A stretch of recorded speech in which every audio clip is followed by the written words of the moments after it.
یہ لوگ اس بات کے قائل ہیں کہ ہم قبرستان میں جا کے سلام دیتے ہیں تو مردے ساڑھے سلام سنتے ہیں. اتھے زندہ جیندہ جاگدہ.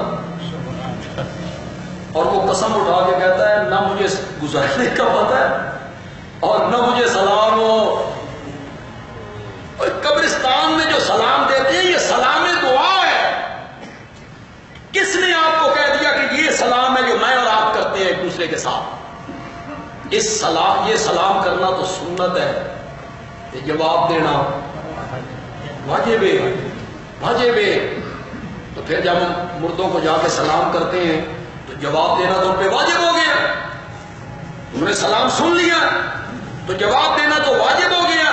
پھر انہوں نے جواب دیا تو سوال یہ پیدا ہوا کہ جو قبر کے اوپر بندہ کھڑا ہے سلام دینے والا، اس جواب سنے کوئی سنے؟ پھر پہلے فیصلہ کرو کہ تم مردہ کون ہے، او وے یا اے وے. اس نے سن لیا، اس کا جواب اس نے کیوں نہیں سنا؟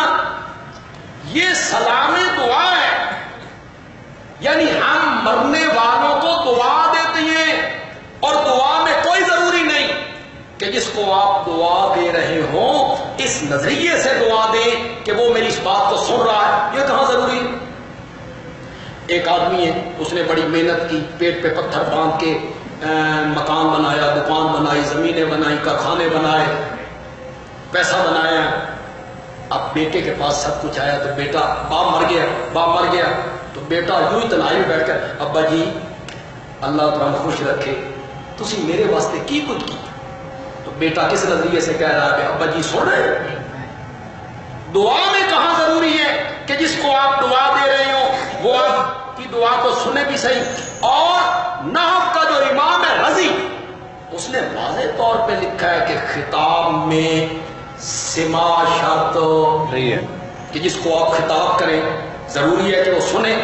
السلام علیکم یا اہل القبور، سلام ہو تم پر اے قبروں والو. تو ہم خطاب کر رہے ہیں تو سنتے نہیں ہیں تو خطاب کیوں کرتے ہو؟ تو خطاب میں کب ضروری ہے کہ جس کو آپ خطاب کر رہے ہیں وہ آپ کے اس بات کو سنے بھی صحیح. ہمارا مؤذن محمد خان یہ صبح کی اذان دیتا ہے، یہ کہتا ہے الصلاۃ خیر من النوم. 18 لاکھ کے چوک میں ایک آدمی کے کان پہ یہ آواز پہنچتی ہے، وہ وہاں سے کہتا ہے صدقتا صدقتا وبررتا، تو نے سچ کہا، تو نے سچ کہا. ایک کس نظریے نال آخ رہا تو نے سچ کہا؟ میں محمد خان سن رہا یہ اتو نہیں سنتا، اتو کدے سنتا؟ خطاب کیوں ہو رہا ہے؟ یہ کس نے؟ علامہ اقبال نے ہمالیہ کو خطاب کیا، اے کوہ ہمالیہ. کس نظریے سے علامہ اقبال نے کوہ ہمالیہ کو خطاب کیا تھا؟ کوہ ہمالیہ سن رہا ہے.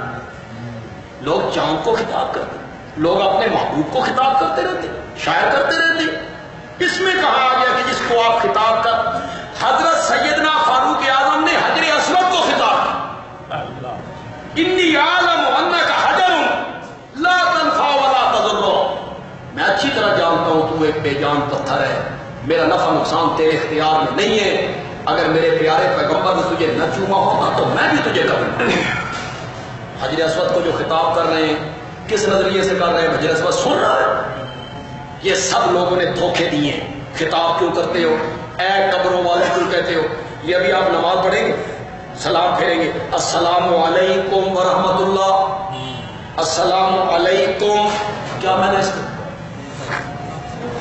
سلام ہو تم پر کس کو کہہ رہے ہو؟ اس طرف کے نمازی، اس طرف کے نیک جن، اس طرف کے فرشتے، اس طرف کے نمازی نیک جن فرشتے. ساتھ والا سنتا ہے تو پھر سلام کیوں دے رہے ہو؟ یہ کہنا کہ اگر سنتے نہیں ہیں تو سلام کیوں دیتے ہو؟ تو یہاں بھی تو بندہ ساتھ والا نہیں سن رہا ہے تو یہاں کیوں کہہ رہا السلام علیکم ورحمۃ اللہ، السلام علیکم.